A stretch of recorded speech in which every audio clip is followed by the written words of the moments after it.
యథార్థంగా మనం దావీదు భక్తుల్లాగా జీవించాలి. యథార్థ వారిని దేవుడు దీవిస్తాడు. యథార్థంగా ఉన్నటువంటి సంఘాలను దేవుడు దీవిస్తాడు. యథార్థంగా ఉన్నటువంటి వ్యక్తులను దేవుడు దీవిస్తాడు. యథార్థంగా చదువుకుంటున్నటువంటి బిడ్డలను దేవుడు దీవిస్తాడు. యథార్థంగా ఉన్నటువంటి కుటుంబాలను దేవుడు దీవిస్తాడు. యథార్థవంతుల కుటుంబాలను దేవుడు బద్దలు చేయడం మొదలు పెడతాడు. ఎలా నడుచుకోవాలంట మనము దేవుని దృష్టికి?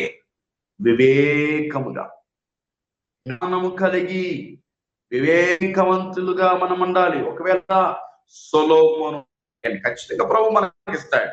ప్రభు ఆయన ఎలా సేవ చేయాలి, మనుషులతో ఎలా మాట్లాడాలో తెలియదు, సంఘముతో ఎలా మాట్లాడాలో తెలియదు. ప్రభా నీవే వచ్చి నన్ను ముందుకు నడిపించు ప్రభు అని మనం ఏడ్చి ప్రార్థన చేసుకున్నప్పుడు దేవుడు ఎనలేని ఎప్పటికప్పుడు పరిశుద్ధాత్ముడు నాకు ఎప్పటికప్పుడు తన జ్ఞానముతో ఆత్మతో నన్ను ముందుకు నడిపించాడు. ఏం పలకాలో, ఏం మాట్లాడాలో, ఏం బోధించాలో, ఏ ప్రత్యుత్తరం ఇవ్వాలో, ఎలాగ ప్రార్థించాలో, ఎలాగ స్తుతించాలో, ఎలాగ ఆరాధించాలో, ఎలాగ ప్రభు నామాన్ని మహింపరచాలో దేవుడు పరిశుద్ధాత్ముడు నాకు సహాయం చేస్తూనే నేటి వరకు వస్తున్నాడు. నేటి వరకే కాదు, నా జీవిత కాలం అంతా కూడా ప్రభు నాకు రాజకుమార పుత్రిక నీ పాదరక్షకములతో నీవెంత అందముగా నడుస్తున్నావు, జీవిస్తున్నావని ప్రభు మనం ప్రశ్నిస్తే దావీదు భక్తునిలాగా వివేకముగా మనం నడుచుకోవాలి.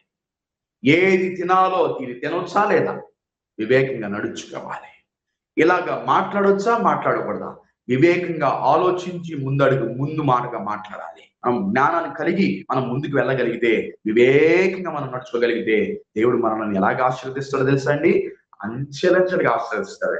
ఏమండి సంఘములో కానీ, భార్య భర్త దగ్గర కానీ, భర్త భార్య దగ్గర కానీ, బిడ్డలు తల్లిదండ్రుల దగ్గర కానీ, మరి తల్లిదండ్రులు పిల్లల దగ్గర కానీ, సంఘము దగ్గర సేవకులు కానీ, సేవకుల దగ్గర విశ్వాసులు కానీ వివేకంగా నడుచుకోవాలంటే ప్రభు పాదాలను కూర్చుకొని మనం ప్రార్థన చేసేవారిగా నీతి న్యాయాలు జరిగిస్తూ మనం ముందుకు వెళ్ళగలిగితే, నీతి న్యాయం కలిగి వివేకంగా నడుచుకోగలిగితే దేవుడు మనల్ని ఎట్టి విధంగా ఆశీర్వదిస్తాడని